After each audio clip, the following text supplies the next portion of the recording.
আয়াত ৩২। أم تأمرهم أحلامهم بهذا أم هم قوم طاغون। অনুবাদ, নাকি তাদের বিবেক বুদ্ধি তাদেরকে এ আদেশ দিচ্ছে, বরং তারা এক সীমালঙ্ঘনকারী সম্প্রদায়।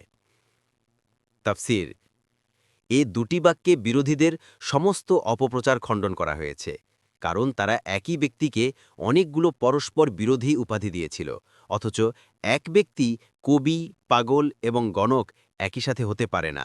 মুয়াস্সার। আয়াত ৩৩। أم يقولون تقوله بل لا يؤمنون। অনুবাদ, নাকি তারা বলে এ কুরআন সে বানিয়ে বলেছে, বরং তারা ঈমান আনবে না। পরবর্তী তাফসিরে যেতে ভিডিওটি শেষ হওয়ার পূর্বেই এই বক্সে ক্লিক করুন।